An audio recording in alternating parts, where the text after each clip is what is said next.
right, last review of the season, kids. Number 1. So this review sheet is something that I created with one program and then the final exam actually comes from something else. And so while some of the questions will be similar, some of the questions won't be, like derivatives. So the limits are pretty similar. So let's go with what we got on this review worksheet. So we got the limit as x approaches 2 of a polynomial, and with polynomial, there's really no worries about plugging in a number for x. You can just plug in any number you want and get an answer. So that's what we're going to do here. You just plug in 2. You get 2 cubed plus 5 times 2 squared minus 7 times 2 plus 1. And that is 8 plus 5 times 4 is 20 minus 14 plus 1. And then 8 plus 20 is 28. 28 minus 14 is 14. And 14 plus 1 is 15. Yeah, so it's just with limits, if it's x approaching a number, make sure you just plug it in first. See if it works out. And then this one, limit as x approaches -1 for x over 3x plus 2. You might have an issue because it's a fraction. You might have an issue with plugging in a number and getting 0 in the denominator. But let's try it and see. -1 up top, and then -3 plus 2 in the bottom. That's not 0. We're totally fine. -1 over -1 becomes +1, right? So sometimes you just got to plug it in and see if it works. Now, limit as x approaches 4, though, on this particular fraction is going to cause a problem. I can tell you that. Just because I remember it. But also because I can look at the denominator and go, 4 minus 4 is 0. Oops. So I can't plug in 4 here. But what I can do is I can factor the top and the bottom. The bottom's already factored. He's already just x minus 4. But the top can factor into 2 binomials, 2 numbers, and multiply to give me 36 and subtract to give me 5. It's 9 times 4. X plus 9 and x minus 4 is how he factors. And ooh, look, x minus 4s will cancel. So now, when we have x plus 9, now a 4 can be plugged into x, and we can get 13, which is the actual answer. So what this is a removable discontinuity, in case you remember that term, but basically it's a hole in the graph at 4. So even though there's a hole there, the limit approaching from both sides is 13. All right. And then we get to the other types of limits, where limit as x approaches infinity or negative infinity in this case. So there's a rule for this type of limit, and that is that if the highest exponent in the numerator is the same as the highest exponent in the denominator, then you can just look at the numbers in front, the coefficients, to find your answer. So even though you see this big long fraction, I look and see, oh, 2 and 2, they're the same. So the actual answer is going to come from these two numbers right here. And when you actually divide them, you get a positive fraction. 19 over 10.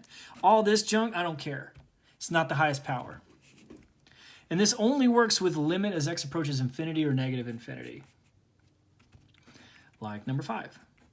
X approaches infinity, we got x squared as the highest power in the numerator, but we got x cubed as the highest power in the denominator. So in this case, since the higher power is 3 in the bottom, our answer is automatically 0. So we didn't do any math to find 0. We just said, hey, since the bottom number's power is bigger than the top, it's 0. Okay. I could go into, why that is, but I did that already. This is just getting you ready for the final exam, okay? Now, number 6 and 7 asks you about continuity, and we're going to look at 2 different types of problems. One where we have a fraction, x plus 1 over x squared minus 11x plus 28. And continuity and domain are very similar to each other. So basically, if you see a fraction, we're just going to look at the denominator, and we're going to say not equal to 0, because you can't have 0 in the denominator. So then if this is a quadratic equation, then we're going to try to factor him. So 2 numbers and multiply to 28 and add to give me a -11. It's going to be -7 and -4. and then I set both of them not equal to 0, and I get x is not equal to 7, and x is not equal to 4. Now these are the two numbers that I'm not allowed to plug in here. Now whatever kind of discontinuity it is, for rationals, this is how you find it. So I think in the final exam I say, tell me the numbers that where it's discontinuous, and you would write 4 and 7. But if I say, tell me the interval where it's continuous, like for this problem, 4x plus 1, square root 4x plus 1, then what I have to do is take whatever's underneath and set it greater than or equal to 0. And again, this is like domain. We set whatever's underneath the square root, either 0 or a positive number. And I solve this linear inequality, subtract 1, divide by 4, and I get x is greater than or equal to negative 1/4. And this would be the answer, but I want interval notation. So let's go to a number line. I only care about negative 1/4, just slightly left of 0. And the arrow is pointing to the right. There you go. And it's a bracket because of that line underneath. So that's what it looks like on the number line. If I want to write this in interval notation, I write it in that order, negative 1/4, comma, infinity. Make sure infinities always have parentheses. Okay, so that's finding where it's discontinuous for a fraction and where it's continuous for a square root function. And then here are the limit type problems that you'll see. Now this is very similar to the final exam. Those questions, 1 through 7. Number 8, 9, 10, 11, 12, those are not that similar, but they're derivatives, and so they have a little bit of all of the different types of rules you have to know. So for derivatives, you got to know power rule. Power rule, I think I wrote it on that little announcement. Product rule, quotient rule, the trig rules, and then the chain rule. So these 5 rules you definitely need to know how to do for the final exam. And I tried to pick functions, equations that we can do the derivative of that see all 5 of these rules. But, you know, it's not going to be very similar to what you see on the final exam.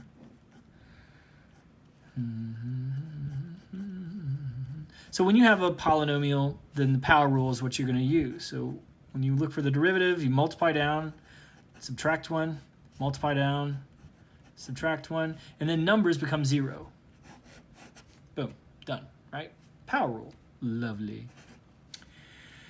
For number 9, we have a fraction, so we're going to use the quotient rule.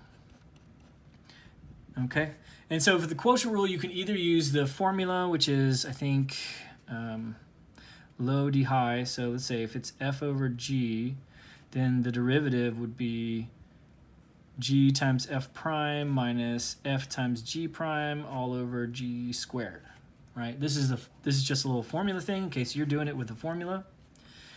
I like to do the cross multiply thing, which is what I'm about to do. So the top goes first and the bottom goes second in its own parentheses. The derivatives go right underneath, 1. And then I cross multiply down because it's quotient rule. And that means I'm going to start with 3x squared because that's where it's pointing at, left to right along that bottom line. So the derivative is going to be 3x squared times x minus 1 in parentheses, and then minus 1 times x cubed, so just x cubed.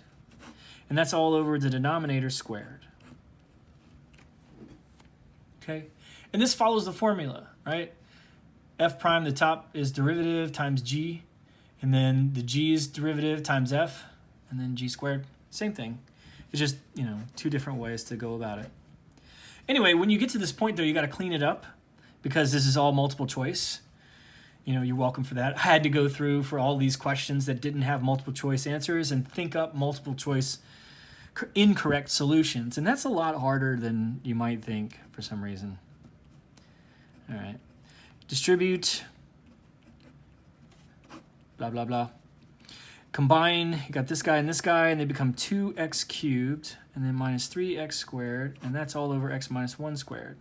And sure, you could factor out an x squared, but nothing cancels, so there's no point in doing that. Just leave it like that, okay? Pretty sure the answer choice would look like that. That's quotient rule. Number 10 and 11 both have trig derivatives. I didn't put a product rule in this particular worksheet because you don't necessarily need to know how to do the product rule, especially for the one that's on the final exam where you can use it. But it's very similar to this. It's just use the formula or do the cross multiply thing going up. All right. You'll see some product rule when we get to implicit. Maybe that'll help if you don't know how to do that. And you don't even have to do it because you can just FOIL it out on the final exam and then do power rule. So this one is several terms, but one of them is a trig derivative. So we're going to take the derivative of each one separately. And we get 8t to the 7th because that is the product rule. And then the derivative of cosecant is negative cosecant cotangent. And it's weird being two t's in a row like that, so I put a little space, a little times dot here, and then this becomes 0. So if I want to clean this up, minus minus becomes plus, but that is all you can do. 8t to the 7th plus cosecant of t cotangent of t.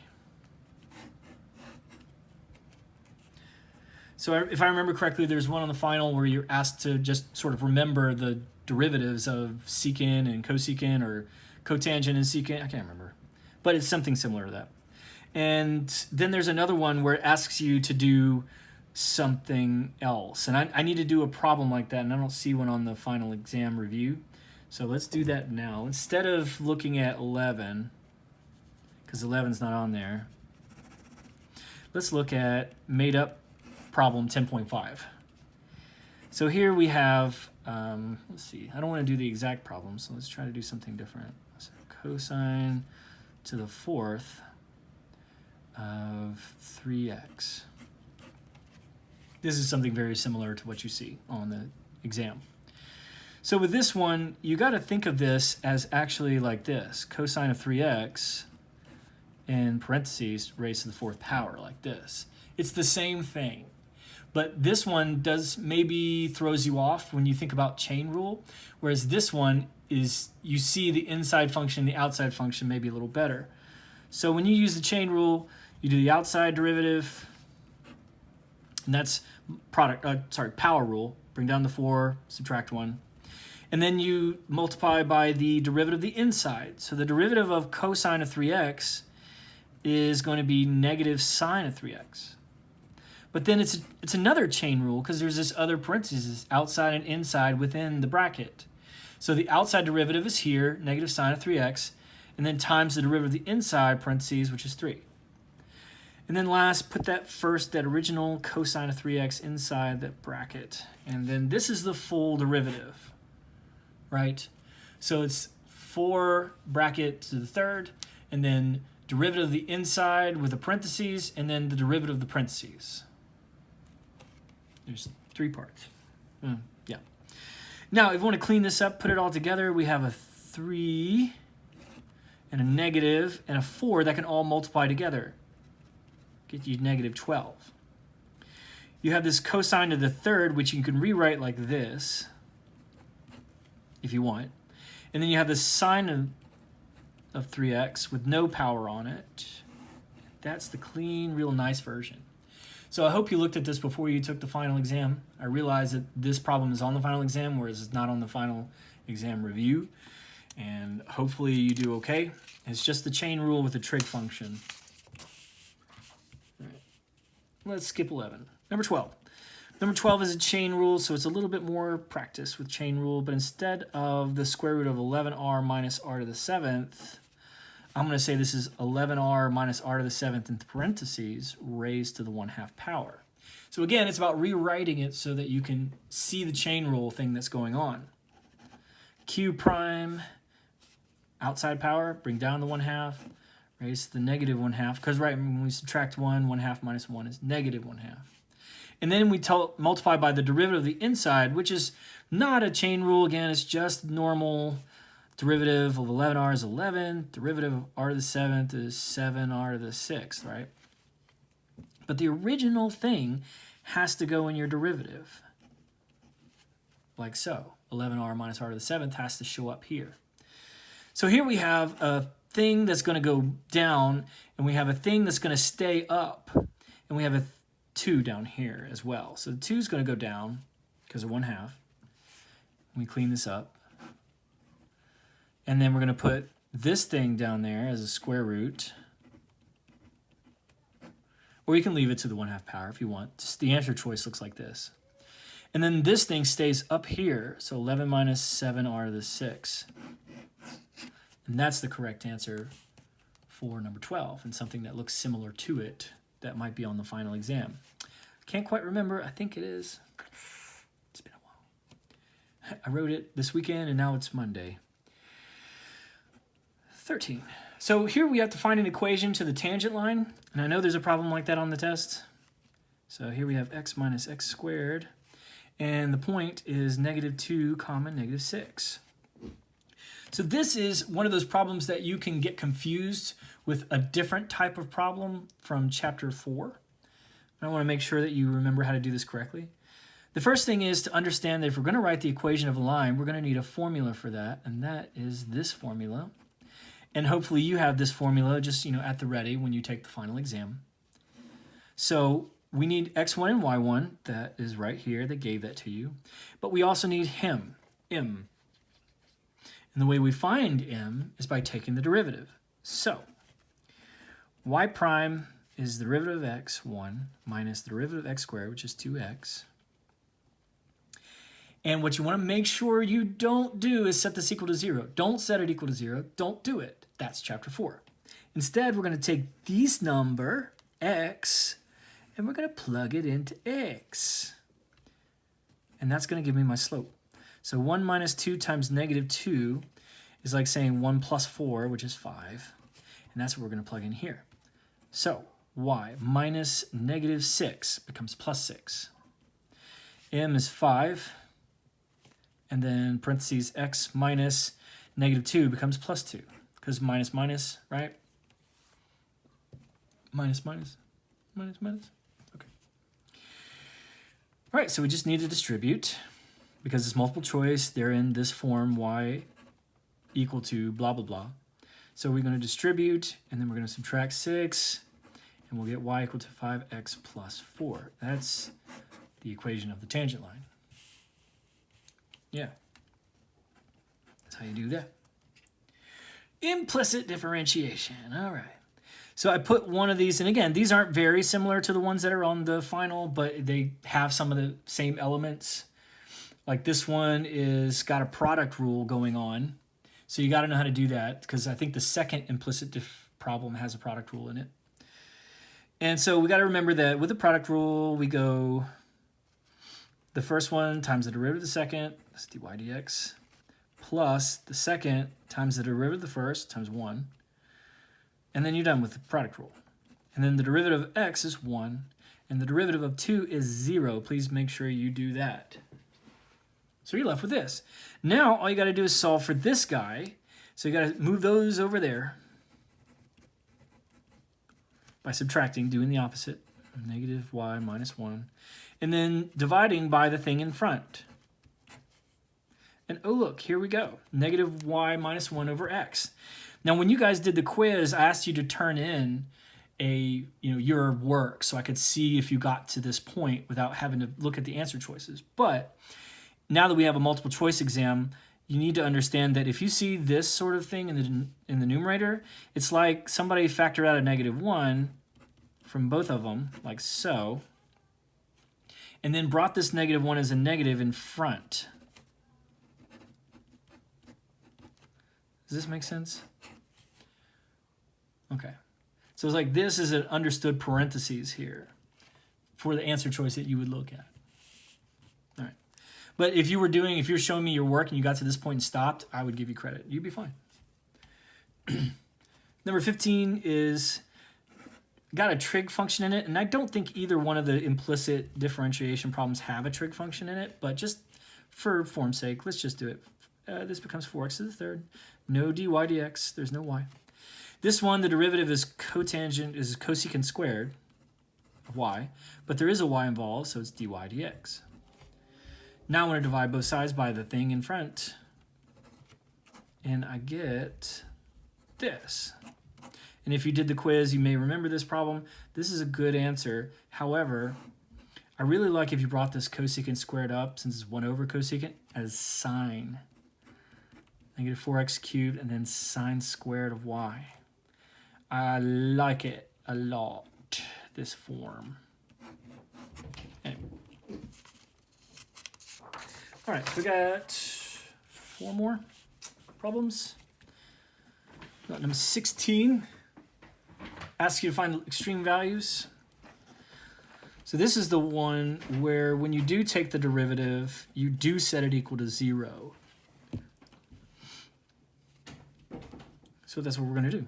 Take the derivative, 3x squared, and then minus 12, and then we're going to set it equal to 0. So this business is for extrema only, not for slope like we did on that other problem. So we're going to solve this guy. I would add 12 to both sides and then divide by 3 and then take the square root of both sides and you get x is equal to plus or minus 2. Be careful there. And then I go to a number line. These two numbers, negative 2 and positive 2. And I say, okay, I have to figure out if it's increasing or decreasing in these intervals. And the way that I do that is by testing a number. I just plug some random number in that interval back into the derivative, who's here, and see if he's positive or negative. So if I plug in negative 3, I get 3 times 9, because negative 3 squared is positive 9, minus 12. And that's 27 minus 12, and that is positive. I don't care what the number is, I only care about the sign. All right, and then over here I can try 0. So I put 3 times 0 minus 12, and that's 0 minus 12, which is negative. And then over here I can plug in something like 3, and very similar to negative 3, I get 3 times 9 minus 12, which is 27 minus 12, that's positive. Okay, so it's increasing, and then it's decreasing, and it's increasing. Those are supposed to be arrows. You get it. Okay. But it's asking you for the extrema. And so here I have this idea of negative 2. Now, because it changed from plus to minus, this is a maximum of something at x equal to negative 2. And because this changed from minus to plus, went down to up, this is a minimum of something at x equal to positive 2, okay? And this is the kind of thing I'm looking for. Now, here's a little thing that you might want to be careful of. If you happen to have, let's just put this in a little bubble because it's not this problem, it's a different problem.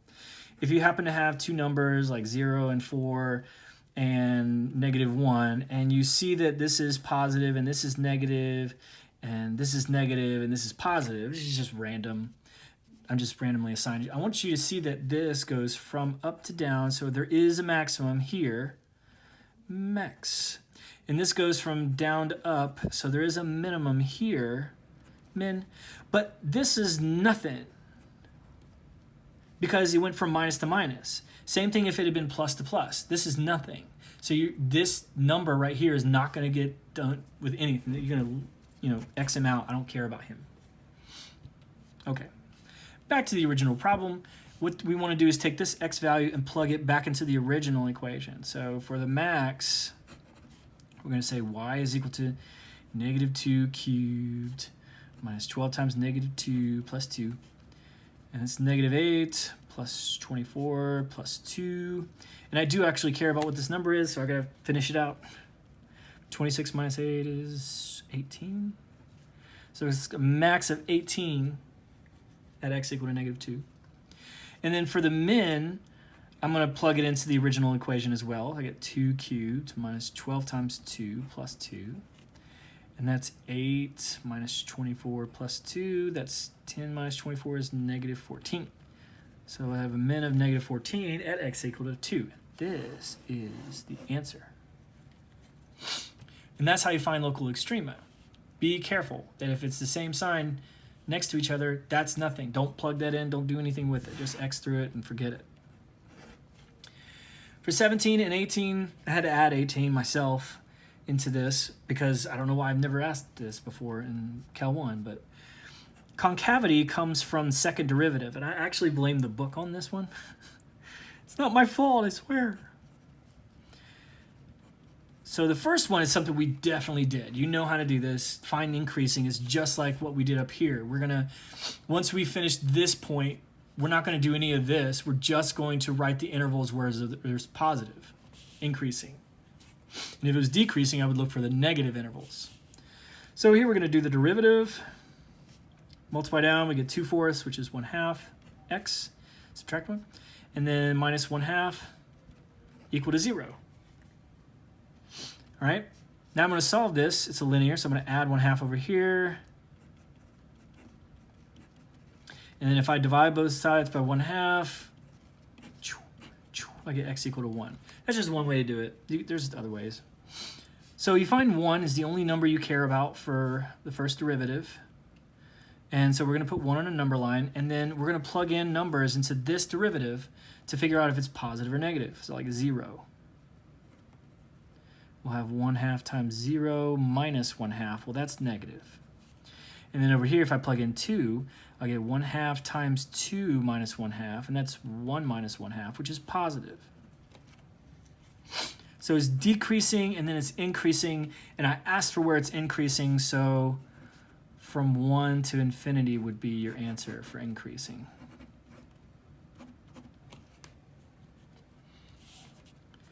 For 18, we're asking for concavity. We're going to do the exact same thing. So it's not like we didn't talk about this. We did. You set it equal to 0, you solve, you put it on number line, you check numbers into the derivative just like this to get pluses and minuses. It's the exact same thing, only instead of first derivative, we want a second derivative. Okay? So if f of x is x cubed minus 3x squared plus 2x minus 1, and f prime is 3x squared minus 6x plus 2, because that's what I do, and then the second derivative will be the derivative of the derivative, where I get 6x minus 6, and that goes to 0. Set it equal to 0, get 6x equal to 6, and therefore x equal to 1. Very similar, right? Got 1 again. That's the only number I care about on the number line. And then the second derivative is this guy, and that's the guy you're going to test numbers into. So plug in 0, and you get 6 times 0 minus 6. Well, that's negative. You plug in 2, and you get 6 times 2 minus 6, which is 12 minus 6, and that's positive, right? So this is concave down, and this is concave up. And these are the symbols I use for second derivative versus arrows, like first derivative. And I ask you for concave upwards, so I want this interval again, right? The positive one. Concave up. And if I ask for concave down, it would be from negative infinity to 1, right? Okay, same problem, just second derivative. All right, 2 word problems, just like the test. Number 19, we're talking about related rates. And so I actually even gave you the formula that you're going to be taking the derivative of. The volume of a sphere is 4/3 pi r cubed. So when we take the derivative of a equation implicitly, which is what a related rates means implicit differentiation, right?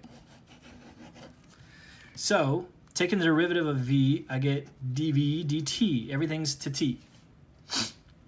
Taking the derivative of this term, I multiply down the 3. The 3's will cancel, and I'm left with 4 pi.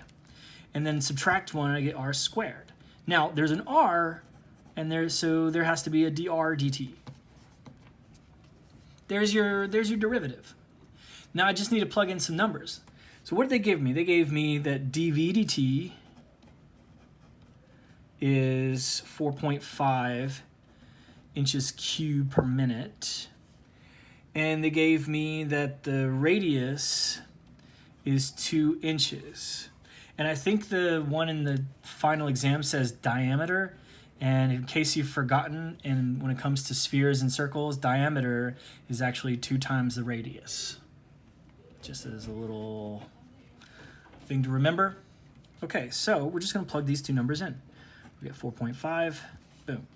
We got 4 pi, we got 2 squared, and that's times dr dt, which is the thing we're actually looking for.